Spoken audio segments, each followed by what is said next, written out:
Fala pessoal, estamos começando aqui mais um episódio do Influência com Sotaque. Eu estou com uma mulher incrível, uma grande liderança feminina, mas eu estou com energia que me contagiou. A gente estava aqui nos bastidores conversando muito. Eu já aprendi assim 1 milhão de coisas. Eu tenho certeza que vocês vão aprender muito mais hoje. Karina Ribeiro, seja muito bem-vinda. Muito obrigada, um prazer estar aqui com vocês. E é verdade, já, né, de cara já teve muita empatia, muita conversa, muito papo, muita risada, muito aprendizado. Já foi muito bate-papo. Eu quero falar de marketing de influência com você, quero aprender muitas coisas, porque eu sei que sua história, seu histórico é muito grande, sua história também passou por vários processos, já desde o comecinho na publicidade. Mas eu queria te perguntar primeiro sobre a questão internacional. Hoje você trabalha na Latam, né, com América Latina. Qual que é o principal diferencial quando a gente fala de Brasil e de América Latina em relação ao marketing de uma forma geral? Perfeito. Bom, eu hoje em dia trabalho aqui no Brasil, na Ogilvy, tenho um papel regional na América Latina também, como Head de Advertising para a América Latina do Grupo Ogilvy, e trabalho também com projetos globais dentro da WPP, que é a holding que a gente trabalha. E aí, então assim, você vai vendo diferenças, claro, cada um com as suas nuances, mas eu acho que o Brasil, e a hora que você vai vendo e vai trabalhando com diferentes países, né, regiões e com outros, né, com o global também, a gente vê que o Brasil é muito interessante. A publicidade brasileira, eu acho que é uma combinação de fatores para o sucesso que a gente tem, né, que historicamente a publicidade brasileira é reconhecida mundialmente. Tem muito, muito. E eu acho que se dá por alguns motivos. Eu acho que o Brasil tem uma riqueza cultural, enfim, e depois vai muito também, né, sobre o que a gente estava conversando, sobre essa regionalização, mas são muitas culturas dentro de uma grande cultura. E essa pluralidade que a gente vê na cultura brasileira, eu acho que ela já influencia o tipo de publicidade que a gente faz historicamente. Eu acho que tem isso, e aí junto com isso também, eu acho que tem uma paixão que o brasileiro tem. Eu acho que o povo brasileiro é um povo apaixonado em tudo, para tudo, né? Para discutir política, discutir futebol, discutir qualquer assunto, aliás, como a gente estava agora há pouco, qualquer assunto tudo tem paixão. Tudo tem paixão. E aí, quando você vê, né, então, essa pluralidade, essa riqueza de cultura com a paixão do brasileiro, pronto, acho que essa é a combinação que dá o tipo de publicidade que o Brasil faz e que é tão reconhecido. Cara, eu falo muito sobre isso, assim, a gente vive num país continental, né? A gente tem muitos países dentro do Brasil, né? A gente é um continente praticamente inteiro. E essa multicultura, ela é ao mesmo tempo muito rica, mas é um desafio para a publicidade. Porque como que a gente consegue criar hoje uma campanha e conseguir falar com todas essas culturas? É tanto que a gente fala muito de sotaque, né? Essa brincadeira, essa metáfora dos sotaques do Brasil. Hoje, qual, na tua opinião, e falando agora de uma forma geral, do mercado publicitário, qual que é o maior desafio para conseguir falar com essa multicultura brasileira? Perfeito. Eu acho que tem multicultura, tem multigeração também, que já estou adicionando um layer aqui nessa conversa, porque não só tem a regionalização do Brasil, como tem a parte de geração. Como é que a gente hoje, né, grandes marcas que tem que falar com diversos comunidades, públicos, comunidades, exatamente. Eu acho que eu acho que a palavra é relevância. Né? Como é que a gente consegue criar essa relevância? E às vezes a gente está falando com um nicho específico, às vezes a gente está falando com uma região, com um público, com um target, ou às vezes a gente fala com todo mundo, com muitas pessoas. O que a gente tem que ter certeza é como é que a gente, né? Então, como que você vai falar? E acho que às vezes, e não só, e tem canais também, eu ainda vou colocar, acho que tem geração, tem regionalização, e quando a gente está falando em diferentes canais, a mesma marca em canais diferentes.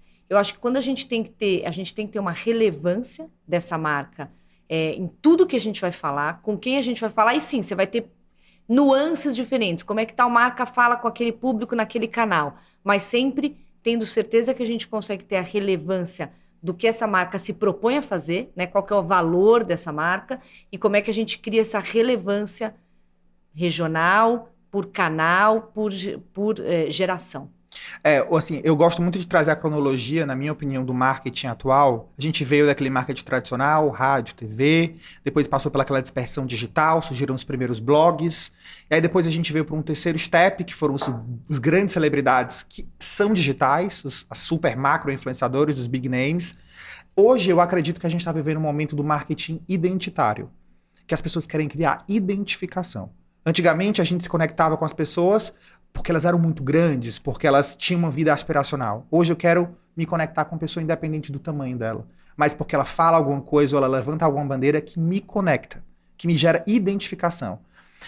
Essa mudança e essa percepção que a gente vem vivendo, e a gente percebe muito que o Brasil tem um olhar muito diferente do resto do mundo para os influenciadores. O Brasil é um país que consome muitos influenciadores. Você vai na Europa, é diferente. Até nos Estados Unidos, que tem um consumo muito alto, eu acho que não tem essa mesma identificação com o Brasil. As marcas globais que estão com vocês, dentro do grupo como um todo, como que vocês fazem para eles perceberem essa particularidade do marketing de influência aqui dentro? Perfeito. É difícil tentar explicar isso de alguma forma, fazer com que entenda, porque eles devem vir com alguns guides, né? Assim. Total. Não, a gente temos, né, cada marca global, regional, tem o seu guide. Eu acho que é muito interessante. Toda marca que a gente trabalha, que ela tem uma presença global, e a gente sempre fala, tá, essa marca ela é sobre o quê? Né? Então, se a gente fala, sei lá, de Burger King, que é uma marca global que a gente atende numa das agências, ou se a gente fala de Dove, que é uma marca também que ela é sobre o quê? Ela é sobre a real beleza, tá? Isso é o que a marca... É o propósito da marca, ela é sobre aquilo, a missão dela é fazer com que mais mulheres se sintam incluídas, né, que o padrão seja mais alargado de beleza para as pessoas poderem se incluir, não existe um padrão tão nichado. Então isso o que a marca se propõe a fazer isso como marca. E aí você vai descendo os layers até chegar, por exemplo, aqui no Brasil.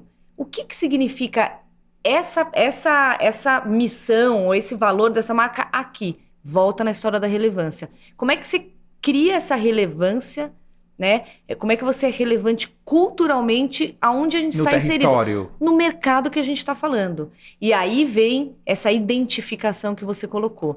E aí eu acho que a partir do momento que a gente, quando está conversando e discutindo um projeto global, regional, local, entende que há essa necessidade de criar essa relevância cultural aqui para, de fato, as pessoas se identificarem, é mais fácil de você começar a mostrar para eles que existe uma cultura diferente, como é que a gente se relaciona com influenciadores, com embaixadores ou com pessoas que, de fato, existem os macros. E até eu ia voltar até com uma pergunta para você. Você acha que tem essa identificação, mas sem esquecer dos grandes influenciadores que também, de alguma maneira, dão um alcance, uma cobertura nacional, dentro do que a gente falou de ser continental? Como é que eu tenho uma abrangência com um grande influenciador, que de fato é um embaixador para uma marca, e depois eu vou ali no dia a dia, no pulso de cada um desses mini países, né? É exatamente isso. E aí faz um combinado interessante. Eu acho que traçando a estratégia,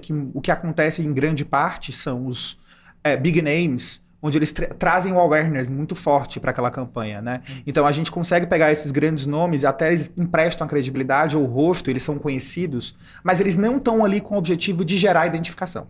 Eles estão com o objetivo de ser o rosto da campanha e levar a voz para todos os lugares, porque eles têm um alcance muito alto. Mas eles não conseguem gerar aquela identificação, aquela conversão. É como se, na verdade, hoje, dentro de uma campanha de marketing de influência, a gente tivesse os big names para dar autoridade, awareness, e a gente tivesse o marketing identitário com os regionais. Porque aí eu estou falando com aquele cluster, né? Eu estou falando com aquela comunidade. Uma frase que eu gosto muito de trazer é que marcas que não se tornarem creators vão perder para creators que vão virar marcas.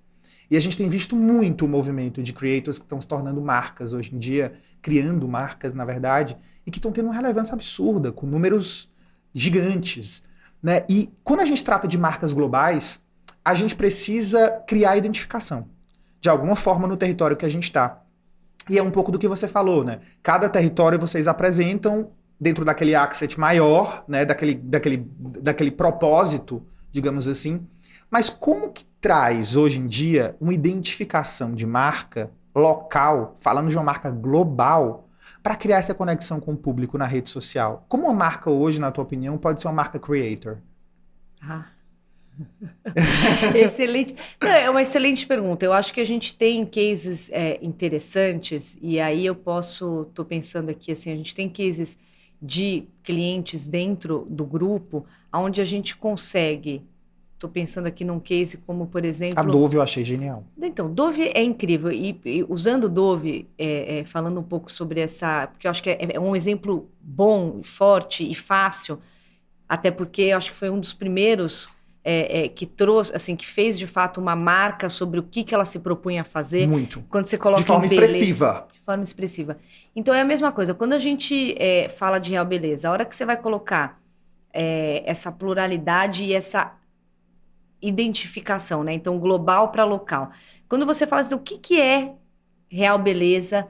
Ou o que quando a gente vai se identificar quando eu quero retratar uma mulher aqui brasileira, né? Que inclusive é mais interessante ainda, nós somos tão plurais e eu trabalhei muitos anos com Dove, que a gente, quando ia fazer casting para Dove, por exemplo, vamos fazer um comercial, vamos fazer um filme, vamos fazer alguma coisa, a hora que você ia colocar, não tinha assim, se você fosse fazer um filme na Europa, poxa, você acaba tendo um estereótipo um pouco mais europeu. Aqui não existe, é uma diversidade, porque não tem, a gente é tão plural e tão diverso em questões, né, de etnia, que você era o time mais, era o casting mais diverso que existia.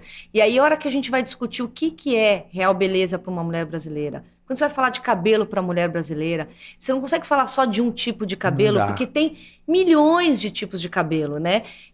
Dada essa pluralidade. E aí, a marca que consegue pegar isso, pegar esse pulso e ser relevante, o que eu acho que é interessante? E aí não acho que é só para qualquer marca, eu acho que em qualquer mercado. Quando a gente está falando de social, né, da conversa que acontece, já não é um lugar natural para marcas. Eu acho que a gente tem que partir deste princípio. Quando eu tô ali no Instagram, no Facebook, a minha mãe tá, né, no Facebook, quando a gente está ali, não é um lugar natural, nativo da marca. É nativo de pessoas. É de pessoas. E são as pessoas que estão lá falando com o tio, com a prima, com o amigo, com a irmã, com o namorado, com o contatinho, com não sei o que, com todo mundo. E aí, como é que você... E aí vieram as marcas, assim, entrando nessa história que não é nativa delas. E muitas vezes as marcas entraram interrompendo. Perfeito. Que a grande discussão agora, na verdade, o grande não é nem discussão, mas o grande desafio é como entreter. Como marca. É isso, tirar a fricção, número 1, porque vem interrompendo, né? Uma narrativa que, assim, o que você tá fazendo aqui, né, no meu rolê, que não é teu, né? Pra marca. E depois, como é que você entretém. Então, voltando, não acho que é natural da marca. E a marca, pra marca estar ali como que entretém as pessoas naquele momento de lazer, porque é um grande momento de lazer, de descompressão, quando no final do dia você vai ali dar uma olhadinha, vai ver isso e aquilo. Como é que você entra na conversa, né? Porque não é... Você tem que entrar na conversa para você ser relevante. Perfeito. Como é que você entra na conversa de uma forma que vai continuar não sendo sobre a marca, vai ser sobre o que você está gerando de conteúdo para aquelas pessoas. Eu acho que a gente sempre tem que se lembrar disso. É uma regra muito, acho que básica, mas que muitas vezes a gente se esquece.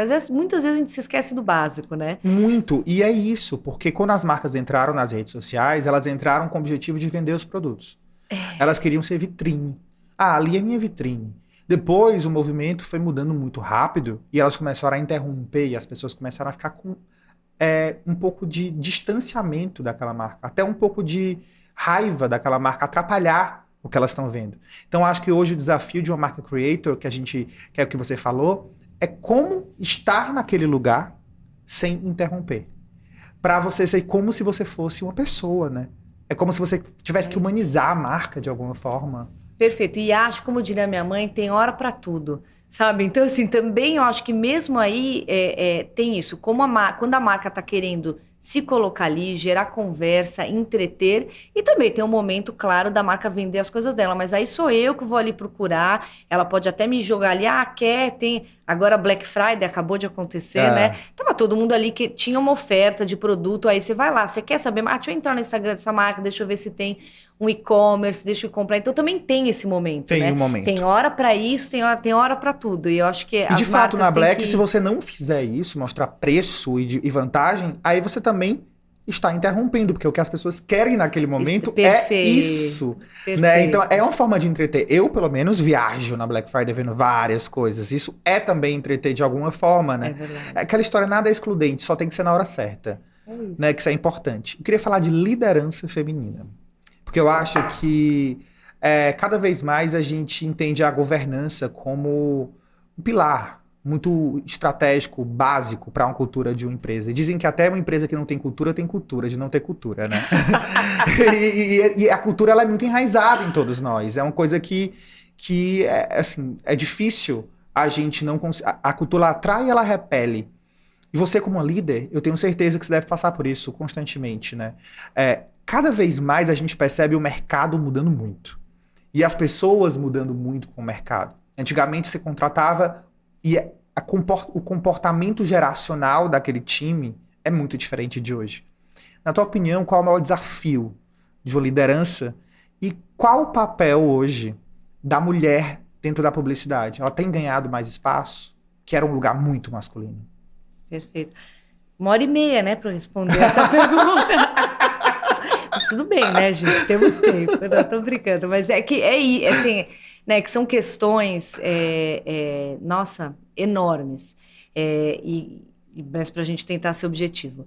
Eu acho que cultura, de fato, até quando você falou da cultura, até não ter cultura é uma cultura, a gente fala muito na Ogilvy sobre a cultura ser feita por hábitos, né? O que você faz? Eu acho que como é que eu traduzo isso? Sobre os hábitos é uma coisa que a gente fala muito dentro da Ogilvy.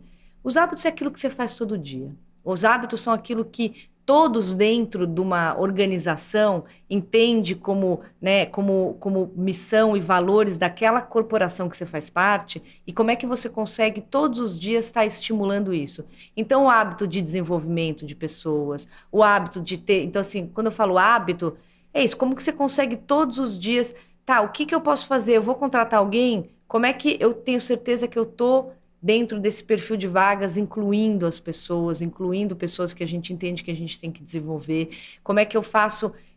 Então, assim, tudo, a cultura é feita por hábitos que todo dia você se propõe a fazer. E isso não tem jeito, isso é a liderança de uma corporação, no meu caso, de uma agência.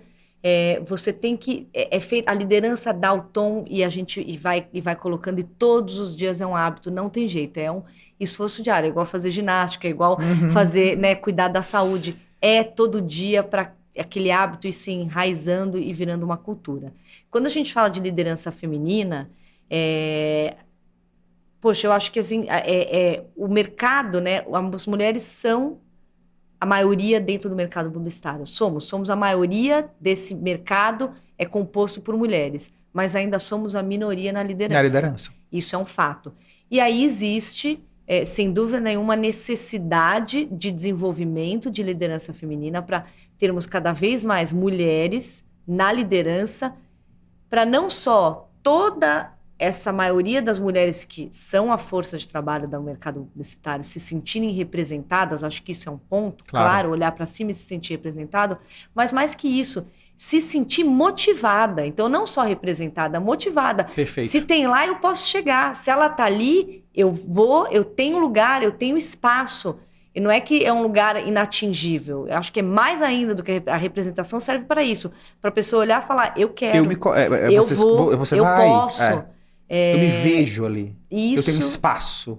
E é um caminho, né? De novo, aí volta nos hábitos, na cultura. É um caminho. Estamos caminhando, já temos dentro da Ogilvy a liderança, a maioria da liderança é já composta por mulheres, e a gente tem desenvolvimento de programas de liderança feminina. De novo, hábitos. A gente tem que todos os dias se propor a desenvolver e fazer coisas para olhar para frente o que a gente quer como companhia. Kai, de forma global, como é que você vê hoje o papel das mulheres na liderança de forma global? A gente está atrasado? A gente está seguindo um fluxo global? Como é que é a tua visão em relação a isso? Não acho que a gente está atrasado, eu acho que é um movimento, e talvez porque eu faça parte de um grupo global, né? Faço parte da Ogilvy, que é em si uma liderança global, uma das maiores agências de comunicação do mundo, e que é parte da WPP, que também é a maior holding de comunicação do mundo. Então, acho que a gente acaba seguindo, tem um alinhamento muito, muito grande. Nós temos, globalmente, hoje em dia, a CEO global da Ogilvy é uma mulher, que é a Dévica. A história da Ogilvy no Brasil também sempre foi permeada por muitas lideranças femininas, a gente sempre fala isso, não é de hoje. Então, talvez eu esteja um pouco mal acostumada até de estar numa agência, numa organização, onde eu sempre tive muitas Espaço, né? espaços, e porque via a representatividade também, entendeu? Mas acho que a gente vejo em outras agências também, com outros colegas, as pessoas sendo, estimulando e incentivando. Estamos no caminho, é um processo, é uma jornada. Você falou de premiação, né? A gente está vivendo até o momento agora do Caboré, que tem todo o final do ano. Sei que que tem uma pessoa do time de vocês. Mulher, uma a mulher, Keka, que sim. inclusive ela é a única mulher concorrendo nessa premiação, que é muito bacana. Eu fiquei assim, extremamente feliz com isso. Qual que é a importância dentro do cenário da publicidade, as premiações, na tua opinião, assim? Elas chancelam, elas trazem esse aquecimento internamente. Eu vejo cada vez mais as agências mostrando os prêmios que ganham, participando de premiações. Qual que é a tua visão em relação a isso? Bom, as premiações, eu acho que elas são sim um reconhecimento. E no final, é um reconhecimento de um trabalho consistente. Então, eu acho que tem algumas coisas. Primeiro, para você estar ali sendo reconhecido, é fruto do seu esforço, da consistência, da qualidade do seu trabalho criativo. Óbvio. Então, assim, começamos a partir daí. E a partir desse reconhecimento, então, as premiações reconhecem. E esse reconhecimento, eu acho que ele é um validador, se eu posso usar essa palavra. Eu acho que no nosso mercado, premiações, sejam de profissionais, como é no caso do Caboré, que você acabou de colocar, ou como quando para um profissional específico, sim, para uma agência ou para um cliente, ele valida a consistência do trabalho feito. Então, acho que sim, ele é um indexador, um balizador, um balizador. Quando você coloca Cannes, por exemplo, ganhou um leão, o que eu acho que isso dá um check. Poxa, é um trabalho consistente. Essa agência, e falando, né, do meu lugar de trabalhar numa agência, essa agência, ela está credenciada pela consistência do trabalho dela criativamente, ganhou um leão, ganhou um lápis, esse profissional ganhou um Caboré. Então é importante esse reconhecimento, porque esse reconhecimento nos traz exatamente isso. Olha, reconhecemos o trabalho e a consistência dessa agência. É a validação, né? É a validação, mas nesse sentido, assim, até para o mercado poder se identificar, se estimular também, mas se reconhecer e entender quem é que está fazendo uma boa campanha, um bom trabalho. Esse reconhecimento é mais, acho que é sobre isso. A gente percebe também que o mercado está mudando muito, né? A internet, ela veio, a pandemia veio ainda, acelerou ainda muito mais. E a gente percebe uma mudança muito grande das agências de uma forma geral. Internamente, em termos de serviço, a gente vê algumas mudanças estratégicas no board mesmo, e alguns olhares de direção, abrindo núcleos de influências internos, enfim, é uma série de mudanças. Na tua opinião, quais foram as mudanças nos últimos anos assim, mais importantes dentro do cenário da publicidade que você acha que fala, cara, isso foi necessário? Tô fazendo as perguntas difíceis. E para frente, o que é que você vê do futuro do mercado publicitário? No sentido interno, de mudanças, de board. Cara, eu acho que o caminho do Creator Economy vai ser um caminho que vai crescer. Eu acho que a inteligência artificial é um caminho que vem com tudo. Qual que é um spoiler, assim, do que tu acha que é uma tendência? É uma excelente pergunta. Acho que eu não tenho uma bola de cristal para saber o que vai ser.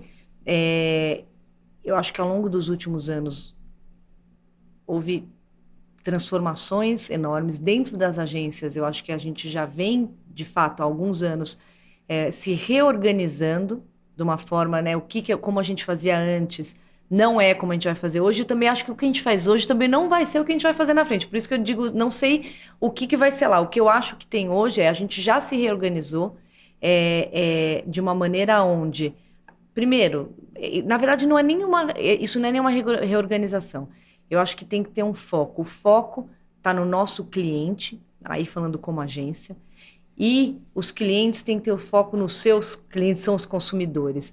E eu acho que isso vai se manter. Então, eu não sei o que vai ser lá na frente especificamente, mas o que se mantém, para mim, é a hora que a gente fala de uma parceria de uma agência com os nossos clientes, o foco está nos nossos clientes. Perfeito. Tá, assim, ó, o problema do meu cliente é o meu problema. Cara, vou te falar uma coisa. Falou uma coisa agora que falei, putz, não acredito que ela vai falar isso. Eu tenho uma frase que eu falo muito, que é: a gente tem que ser apaixonado por problema. Eu falo isso sempre quando eu vou falar qualquer palestra, qualquer coisa. Se eu não fosse apaixonado pelo meu problema, o meu problema é, eu quero deixar as marcas que eu trabalho em voga, em alta. Se eu fosse apaixonado pela solução, eu não estaria sentado aqui com você. Eu estaria ainda apaixonado por uma revista. Maravilhoso. E quando a gente se apaixona pelo problema, as soluções mudam toda hora. E de fato a gente não tem bola de cristal, mas a gente sabe que aquele problema é a nossa paixão. Então as soluções elas vão vir toda hora. E isso faz todo sentido, porque assim, foi uma das poucas pessoas que respondeu assim dessa forma, uma coisa que eu carrego tão dentro do meu coração, que é essa paixão pelo problema. O problema do cliente ser a sua paixão, as soluções não importam, elas vão surgir, porque aquele problema é o que é latente dentro de você, né? Eu tenho que finalizar, já me pediram ali, senão eu ficaria horas aqui batendo esse papo com você, e aprendendo muito. Qual a importância do sotaque hoje nas campanhas? Maravilhoso. Bom, eu tenho que me controlar para a gente não abrir mil abas aqui. Quando a gente fala do sotaque, a gente estava conversando isso um pouquinho mais cedo, eu acho que o sotaque ele resume uma coisa que eu acho que foi a nossa primeira pergunta aqui, o nosso primeiro bate-papo, sobre a pluralidade do nosso país. Quando a gente fala em sotaque, para mim a gente está falando sobre essa identificação. Para mim, é uma marca hoje que consegue usar, né, identificar os diferentes sotaques, e vamos usar o sotaque como um resumo, uma forma de expressão uma metáfora dessa pluralidade do nosso país.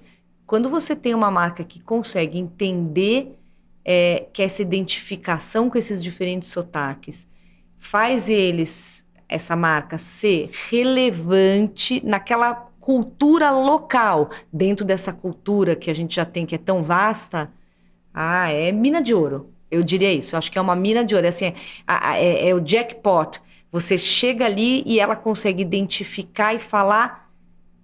Ela tira a fricção. Ela falou, e você estava me dando alguns exemplos, né, antes de cases desse sotaque, dessa identificação local. Ela tirou uma série de fricções e talvez de layers e vai direto, né? A conexão ela é direta. Aí você abriu um espaço para essa marca, com esse público, com esse consumidor. Aí é lindo. Aí a gente entra, aí a gente lava. Obrigado pelo seu tempo. Foi um prazer imenso. Obrigada pelo convite. Obrigado adorei. mesmo. Eu quero que você venha de novo pra gente bater mais papo. Que foi muito rápido. Foi. Obrigada. E vocês que ficaram até aqui, muitíssimo obrigado. A Ká é realmente um fenômeno. Eu adorei bater esse papo com ela. E vai ter mais episódios nas próximas semanas. Acompanhe a gente e até a próxima. Tchau.